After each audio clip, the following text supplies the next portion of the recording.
Hello दोस्तों, कैसे हैं आप। दोस्तों, मैं अनूप राणा एक बार फिर आपके सामने एक नई वीडियो के साथ, और इस बार ही हम लोग जो टॉपिक कवर करने वाले हैं पॉलिटी का एक अच्छा और एक नया टॉपिक जिसका नाम है भारत शासन अधिनियम 1919। और इससे पहले हम लोगों ने बहुत सारे वीडियोस इस पूरे चैप्टर से बना दी हैं, 1773 से लेकर और 1853 तक की जो कंपनी का शासन था, और उसके बाद ताज का शासन सन 1858 से लेकर और 1909 तक मार्ले मिंटो सुधार तक मैंने आपको सारी वीडियोस बताई हैं। इससे पहले स्टार्ट करने से पहले कुछ थोड़े इंपॉर्टेंट पॉइंट आपको जो है बताना चाहूँगा या थोड़ा रिवाइज कराना चाहूँगा। दोस्तों, मैंने आपको बताया था कि अगर आपसे पूछेगा कि कंपनी को भारत में व्यापारिक एकाधिकार, कंपनी को भारत में व्यापारिक एकाधिकार कहाँ पर दिया गया था, तो याद रखना एकाधिकार कहाँ पर दिया गया था। तो मैंने कहा था व्यापारिक एकाधिकार कहाँ पर मिला था, सन 1792 के रेगुलेटिंग एक्ट में। और इसके बाद सन 1833 के रेगुलेटिंग एक्ट के द्वारा इस व्यापारिक एकाधिकार को समाप्त कर दिया गया था। दोस्तों देखो, इंपॉर्टेंट क्वेश्चन कि पहली बार आईसीएस की बात कहां पर कर दी गई थी, भारतीय सिविल सेवा, इसकी बात कहां पर कर दी गई थी, तो पहली बार सन 1833 के रेगुलेटिंग एक्ट में इसकी बात कर दी गई थी, लेकिन यहां पर लागू नहीं हुआ था। बोर्ड ऑफ कंट्रोल ने इसका विरोध कर दिया था और बाद में 1853 में इस बात को लागू कर दिया गया था। भारत के पहले आईसीएस अधिकारी कौन थे, सत्येंद्र नाथ टैगोर। ठीक है, इसके बाद मैंने आपको बताया था कि भारत में जो है पहली बार सर्वोच्च न्यायालय की स्थापना कब हुई थी, सन 1774 में कलकत्ता में, और इसकी मुख्य जज कौन थी, सर एलिजा एम्पे। अगला क्वेश्चन मैंने आपको बताया था कि भारत में पहली बार कंपनी के द्वारा ये ब्रिटिश सरकार के द्वारा कंपनी को कब कहा गया था कि 1 लाख रुपए जो है आप शिक्षा और शोध पर खर्च करेंगे, तो कहां पर कर दिया, 1813 वाले रेगुलेटिंग एक्ट में। और अगर आपसे पूछेगा भारत का पहला गवर्नर जनरल कौन था, ये था लॉर्ड विलियम बेंटिंक। और पहला वाइसराय कौन था, तो वाइसराय कौन था, लॉर्ड कैनिंग। 1861 वाले में मैंने आपको बताया था कि पहली बार अध्यादेश यहां पर दिया गया था। विकेंद्रीकरण यहां पर किया गया था, विकेंद्रीकरण यहां पर बोला गया था। ये कब था, 1861 में। पहली बार निर्वाचन प्रणाली की शुरुआत भारत में कब होती है, 1892। पहली बार जो है मैंने आपको बताया था पहला व्यक्ति जो गवर्नर जनरल की कार्यकारी यानी एग्जीक्यूटिव काउंसिल में शामिल किया गया था, सत्येंद्र प्रसाद सिन्हा, 1909 मार्ले मिंटो सुधार। और सांप्रदायिकता का जन्म यानी जनक भारत में कौन था,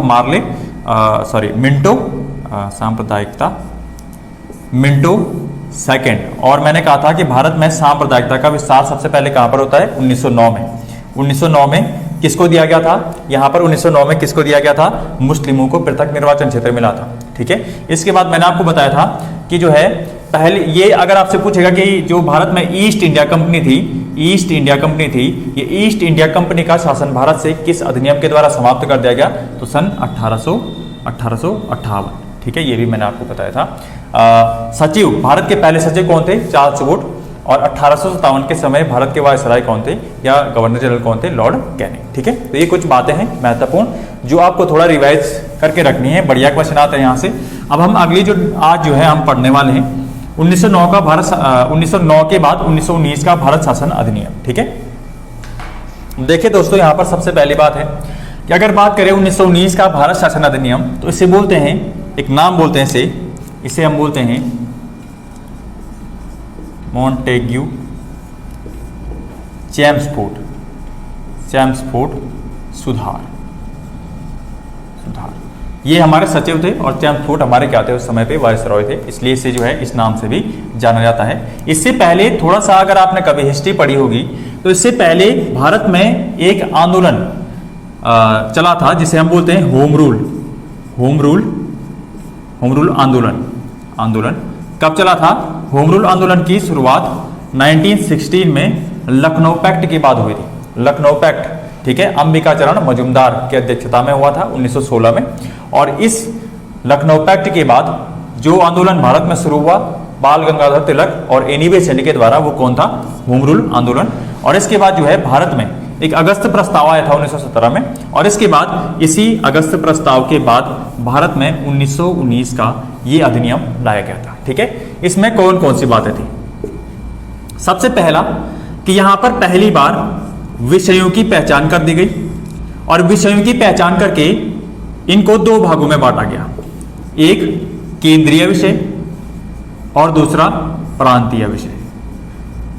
याद रखें, विषयों की पहचान करके यहां पर इनको दो भागों में बांटा गया, केंद्रीय सेंट्रल और प्रांतीय यानी स्टेट। ठीक है, केंद्रीय विषयों को यहां पर याद रखें, केंद्रीय विषयों को और प्रांतीय विषयों को दो अलग अलग भागों में बांटा गया। केंद्रीय विषयों पर आपको पता होगा सेंट्रल लेजिस्लेचर जो बनी है वो कानून बनाएगी, और प्रांतीय विषयों पर जैसे कि आज भी होता है हमारा स्टेट कानून बनाएगा।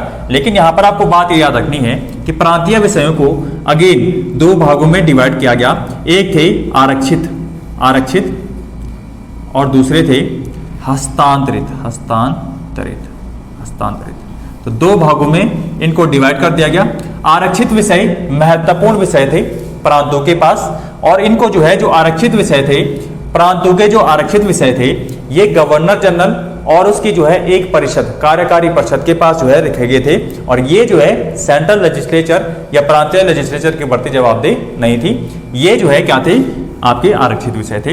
हस्तांतरित विषय कैसे विषय थे, ये वो विषय थे जो गैर महत्व के मामले या इतने इंपॉर्टेंट मामले नहीं हुआ करते थे।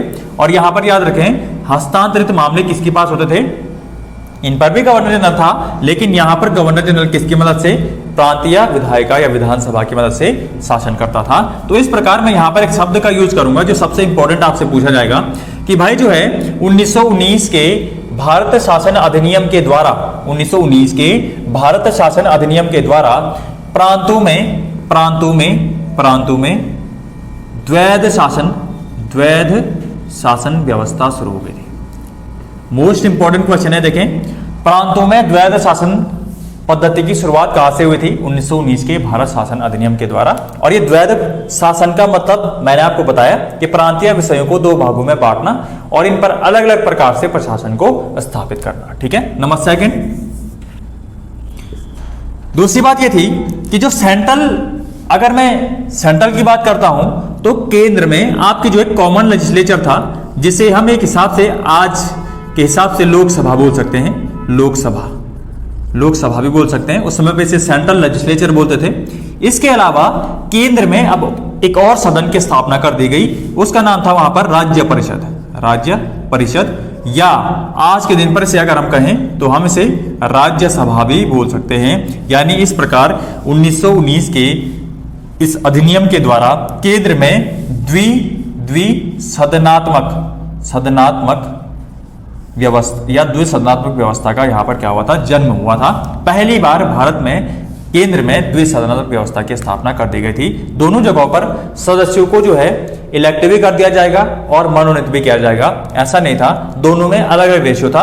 राज्य परिषद में से 60 में से 35 सदस्य जो है क्या होने थे, इलेक्ट होने थे, और वैसे ही लोकसभा में से यहां पर कुछ सदस्यों को इलेक्ट किया जाना था। ठीक है, चलो नंबर थर्ड। तीसरी बात क्या थी दोस्तों, यहां पर आपको पता होना चाहिए 1919 के भारत शासन अधिनियम के द्वारा 1926 में यूपीएससी यानी जिसे आप बोलते हैं यूनियन पब्लिक सर्विस कमीशन की स्थापना कर दी गई थी, और इसके लिए 1901 कमीशन की स्थापना कर दी गई थी। बाद में 1926 में इसकी स्थापना कर दी गई। तो ये भी आपके लिए एक इंपॉर्टेंट पॉइंट हो जाता है।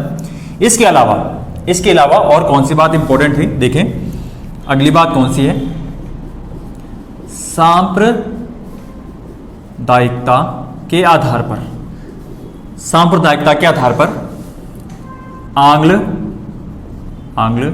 भारतीय आंग्ल यूरोपियन, इसके अलावा सिख आंग्ल, या हम बोल सकते हैं सिख और ईसाई, इन लोगों को पृथक निर्वाचन क्षेत्र दिया गया। यानी बोलने का मतलब यह है कि 1919 में सांप्रदायिकता का विस्तार कर दिया गया। आंग्ल भारतीय, आंग्लो यूरोपियन, सिख और ईसाई लोगों को भारत में पृथक निर्वाचन क्षेत्र मिला। ठीक है, इसके अलावा अगली बात यहां पर आपको पता होना चाहिए कि भारत में इसके अलावा 1919 में और क्या था, इसके अलावा यहां पर पहली बार 1919 के भारत शासन के अधिनियम के तहत 1921 में दो समितियों का गठन किया गया था। पहली थी प्राक्कलन समिति और दूसरी जो समिति का नाम था लोक लेखा समिति, लोक लेखा समिति, ठीक है, याद रखना, प्राकलन समिति और लोक लेखा समिति। गवर्नर जनरल की या वाइसरॉय की, या गवर्नर जनरल की जो एग्जीक्यूटिव काउंसिल होगी, इसमें 6 सदस्यों में से 3 सदस्य भारतीय होंगे, कमांडर इन चीफ को छोड़कर, यहां पर यह भी कहा गया था। इसके अलावा जो है इसी 1919 के अधिनियम के द्वारा यहां पर जो है प्रांतों में द्वैशासन व्यवस्था, इसके अलावा जो है द्विसत्तात्मक व्यवस्था, फिर जो है यूपीएससी का गठन, उसके बाद सांप्रदायिकता का विस्तार, इसके बाद प्राकलन समिति और लोक लेखा समिति का गठन। तो इस प्रकार से जो है यहाँ पर इतने सारे यहाँ पर सुधार कर दिए गए थे। आपको याद रखना है कि भाई जो है 1919 के तहत भारत में कौन कौन से सुधार कर दिए गए थे। 1919 में एक और बात कर दी गई थी कि भाई 1919 के अधिनियम का, क्योंकि 1917 में जब अगस्त प्रस्ताव आया था तो बोला गया था कि भारत में एक उत्तरदायी शासन की व्यवस्था करेंगे, तो 1919 के इस अधिनियम के द्वारा एक बात यह भी कही गई थी कि 10 साल के बाद यानी 1929 में इस पूरे अधिनियम की समीक्षा करने के लिए एक आयोग का गठन होगा। और बाद में जैसे कि हम देखते भी हैं 1929 नहीं 1927 में 2 साल पहले यहाँ पर साइमन कमीशन जो है इसका गठन कर दिया गया था, और बाद में साइमन कमीशन का भारत में व्यापक विरोध होता है। दोस्तों एक साइमन कमीशन की वाली जो बात है वो मैं आपको फिर बाद में बताऊंगा, फिलहाल आप यही याद रखें कि 1919 में कौन सी बातें थी। इसके बाद 1927 में भारत में साइमन कमीशन आएगा। 1928 में साइमन कमीशन के साथ साथ जो हमारे सचिव थे तात्कालिक बरकाने हेड, वो जो है भारतीयों को एक चुनौती देते हैं कि आप ऐसा संविधान बनाएं कि जिससे कि आपके सारे लोग क्या हो जाए, उससे सहमत हो जाए। तो यहाँ पर जो है बरकाने हेड के कहने पर एक रिपोर्ट प्रस्तुत की जाती है, नेहरू रिपोर्ट। नेहरू रिपोर्ट जैसे ही प्रस्तुत होगी तो नेहरू रिपोर्ट से सारे लोग सहमत नहीं होते हैं। इसी दौरान 1930 में 29-30 में जो साइमन कमीशन होता है वो अपनी रिपोर्ट प्रस्तुत करता है। 1929 में ब्रिटेन में चुनाव होते हैं और ब्रिटेन में मजदूर दल की सरकार बन जाती है। इसके बाद क्या होता है, मजदूर दल की सरकार इस साइमन कमीशन की रिपोर्ट पर इनकी समीक्षा करने के लिए 3 गोलमेज यानी राउंड टेबल कॉन्फ्रेंस की स्थापना करती है, या इनका जो है एक प्रस्ताव रखती है कि हमें गोलमेज सम्मेलन करने चाहिए। और जब तीसरा गोलमेज सम्मेलन समाप्त होता है 1932 में, तो इसके बाद एक व्हाइट रिपोर्ट प्रकाशित की जाती है, और यही व्हाइट रिपोर्ट क्या होती है 1935 का भारत शासन अधिनियम के रूप में भारत में प्रकाशित होती है। तो अगला जो हमारा टॉपिक होगा दोस्तों यहाँ पर होगा 1935 का भारत शासन अधिनियम, जिसे 1935 का संविधान कहा जाएगा। और याद रखें ये भारत में आने वाला सबसे बड़ा कोई एक्ट या अधिनियम था। ठीक है, तो आज के लिए इतना ही रखते हैं, इससे आगे मैं आपको कल बताऊंगा।